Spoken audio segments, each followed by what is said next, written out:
तो नमस्ते, प्रणाम, जय हिंद दोस्तों। आज आपका भाई निकल चुका है ब्लॉगिंग करने के लिए। तो आप सब से यही मेरा आग्रह है कि आप लोग इस न्यू ब्लॉग में जुड़े रहिए। और हम अभी निकल चुके हैं ब्लॉगिंग करने के लिए, अभी जा रहे हैं अपने खेत घूमने के लिए। तो आप लोग इस ब्लॉगिंग में जुड़े रहिए। देखिए हमारे पीछे में एक खाई है, इस खाई में पानी है और इसमें बहुत सारी मछलियाँ भी हैं। मछलियों को पकड़ने के लिए मुझे लगता है कि अब दोस्तों लाना इसको सुखाना पड़ेगा मशीन से, मतलब हुंडा से सुखाना पड़ेगा। और आप लोग हमारे इस ब्लॉग में जुड़े रहिए। अभी हम आप लोगों से बातचीत करेंगे, आपको बताएंगे खेती के बारे में, जो हम लोग कैसे खेती करते हैं गेहूं का और चावल का। तो आप लोग इस वीडियो में जुड़े रहिए। देखिए हमारे पीछे एक खेत है जिसमें गेहूं को बोया गया है। समझिए दोस्तों, आप लोग हमारे पीछे में एक खेत है जिसमें गेहूं को बोया गया है। अब ये हो गया है गेहूं, जिसमें पानी से इसको खेत को उसके अंदर नमी देना होगा हमें।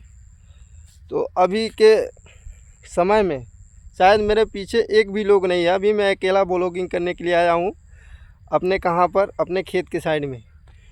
तो अभी हम आपको अपने खेत के अंदर में दिखाएंगे कि हम लोगों ने बोर करा रखा है ताकि सभी किसानों भाइयों को खेत में पानी जा सके।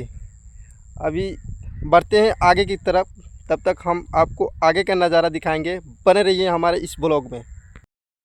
तो दोस्तों अभी मैंने कुछ समय के लिए ब्लॉग को रोक दिया था, क्योंकि मैं आया हुआ था अपने साइकिल से। और साइकिल से आने के बाद क्या हुआ था कि मैं अपने साइकिल का जो लॉक होता है उसको मैं लॉक लगाना भूल गया था। देखो अभी मैं अपने साइकिल को ताला लॉक करके आ रहा हूँ और मैं निकल चुका हूँ अभी मैं अपने खेत की तरफ। तो दोस्तों आप लोग से मैं यही कहना चाहता हूँ कि इस वीडियो को आप लोग ज़्यादा से ज़्यादा शेयर कीजिए ताकि और लोगों तक पहुँच पाए और लोग भी देख पाएँ। हम आप लोगों को ये बताने वाले हैं कि हमारा फसल हमारा फसल जो है, इस फसल को कितने दिन पर मतलब पानी देना पड़ता है, कितने दिन के अंदर इसका जो वो यूरिया होता है उसको कितने दिन पर खेत में छिटा जाता है, ये सब आपको हम बताने वाले हैं। आप लोग हमारे बस इस ब्लॉग के अंदर जुड़े रहिए और ज़्यादा से ज़्यादा इस वीडियो को शेयर कीजिए ताकि जिन जिन भाइयों को पता नहीं है उन सब भाई साहब को पता चल सके। अभी मैं अपने चौराहा में देखिए, अभी दूर दूर तक एक भी आदमी दिखाई नहीं दे रहा है। और हम अभी निकले अपने खेत की तरफ, जहाँ पे मेरा खेत है। उस खेत में आपको दिखाने वाले हैं कि हमारे खेत के अंदर तक जो बोर होता है पानी निकलने वाला, उस बोर को दिखाने वाले हैं। उस बोर से कितने लोगों को लाभ है और कितने लोगों को फ़ायदा है, उससे मेरा क्या फ़ायदा है, उससे लोगों का क्या फ़ायदा है, ये सब आप लोगों को जानकारी देने के लिए हम इस ब्लॉगिंग को स्टार्ट किए हैं। बस आप लोगों को जुड़े रहिए इस ब्लॉग के अंदर। और अभी हम निकल चुके हैं खेत में, अभी शायद काफ़ी दूर है, तब तक के लिए बढ़ते हैं आगे की तरफ। तो दोस्तों अभी हम फाइनली आ चुके हैं जहाँ पर एक पुल है। यहाँ पर देखिए मैं इस पुल के ऊपर बैठा हुआ हूँ और मैं ये कहना चाहता हूँ कि इस पुल पर बहुत लोग आते हैं, बैठते रहते हैं। और आप लोगों को भी शायद अपने गांव का नज़ारा देखने को मिला, ऐसा पुल दिखे तो आप लोग भी वहाँ पर बैठ सकते हैं। क्योंकि मैं बहुत दूर से आ रहा हूँ। देखिए वो पीछे आपको दिखाई दे रहा है, मेरे पीछे तो पेड़ सब दिखाई दे रहा है, वहाँ पर मेरी साइकिल खड़ी है और मेरा खेत है काफ़ी दूर है दोस्तों। और आप लोगों से मैं एक ये और आग्रह करूँगा कि दोस्तों मैं कोई बड़ा फैमिली से नहीं हूँ, मैं हूँ छोटा फैमिली से। और आप लोगों को थोड़ा सा भी अगर वीडियो इस ब्लॉग अगर ये ब्लॉग आपको अच्छा लगे, अभी इस ब्लॉग को मैं न्यू स्टार्ट किया हूँ। शायद मेरे को ये पता नहीं है कि इस ब्लॉग में मुझे करना क्या है, लेकिन इतना पता है दोस्तों कि इस ब्लॉग में मैं आप लोगों को खेती के बारे में बताने जाऊंगा। और आप लोग इस ब्लॉग में जुड़े रहिए कि देखिए पहला क्या किया जाता है। ये जो खेत है हमारे पीछे, आप लोगों को बस यहीं देखते रहना है, इस ब्लॉगिंग में जुड़ने रहना है। देखिए ये जो खेत है, पहले क्या किया जाता है, एक फसल होता है धान। धान हो जाने के बाद अब आपको क्या करना है, उस खेत को धान हो जाने के बाद आपको सूखने के लिए छोड़ दिया जाता है। ये खेत को कम से कम 10 दिनों तक, ये खेत जब 10 दिनों तक सूख जाता है उसके बाद में इसकी सिंचाई होती है। खेत का सिंचाई होती है दोस्तों, और सिंचाई होने के बाद इसमें 2 दिन और सूखने के लिए छोड़ दिया जाता है इन खेतों को। और उसके बाद में 2 दिन हो जाता है सिंचाई हो जाने के बाद, सूखने के बाद तीसरे दिन फिर दूसरा सिंचाई होता है, जिसमें हम लोग गेहूं का बीज जो होता है और यूरिया होता है, उसका जितना भी मतलब अनाज होने वाला, उगाने वाला जितना भी उसका मटेरियल है, उस मटेरियल को हम खेत के अंदर छींट देते हैं। छींट देने के बाद जब थोड़ा हल्का हल्का निकलने लगता है गेहूं, तब उस गेहूं को हम छोड़ देते हैं।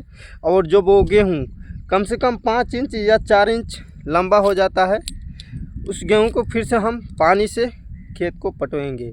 जिसमें पटोने के बाद क्या होता है, 200 रुपये घंटे प्रति, 1 घंटे का 200 रुपये लगता है खेत में पानी डालने के लिए। अगर 1 घंटा आप मशीन को चलाते हैं तो उस मशीन का मतलब जो रफ्तार होगी ना दोस्तों, बहुत तेज़ रहती है। जहाँ पर 1 घंटे के अंदर लगभग आप 3 कट्ठा, मतलब 3 कट्ठा होता है, 3 कट्ठा खेत आप अच्छे से उसको पटो सकते हैं।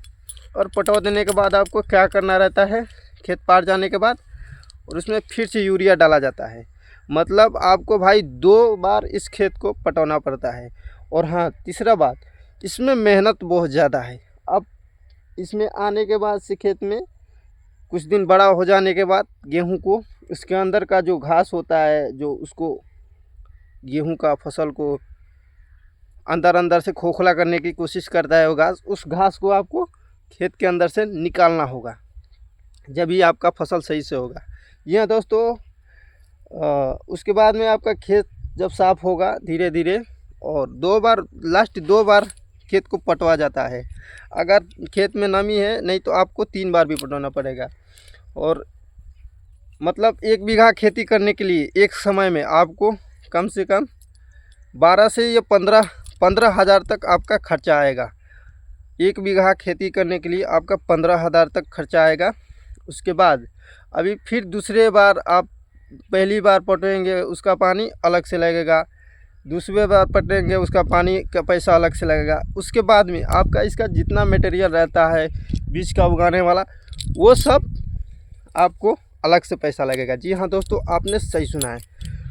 और उसके बाद में जब ये फसल पूरी अच्छी तरह से तैयार हो जाती है, उसके बाद में हम लोग उसे क्या करते हैं, उसे काटते हैं। अब तो ट्रैक्टर भी आ चुका है, नई मशीनें निकल चुकी है खेत को काटने के लिए, पर हमारे पास उतना पैसा नहीं रहता है। देखिए, अब हमारे पास पैसा नहीं रहता है, इसके कारण हम ट्रैक्टर से या किसी गाड़ी से नहीं कटवा पाते हैं। तो हम लोग अपने हाथ से गेहूं को काट लेते हैं, और काट लेने के बाद हम लोग जाते हैं ट्रैक्टर पर लोड करके अपने घर पे ले जाके, इसको घर पे या कहीं पर भी जहाँ जगह रहता है उस जगह पर मतलब ले जाके अच्छे से नीचे तरपाल वरपाल रख करके हम वहाँ पर सारे जितने अनाज का, ये फसल का जितना भी रहता है उसको रख देते हैं। रख देने के बाद ट्रैक्टर को लाते हैं। ट्रैक्टर को लाने के बाद इसका जो दौरी होता है उसका अलग पार्ट हो जाता है, भूसा अलग बन जाता है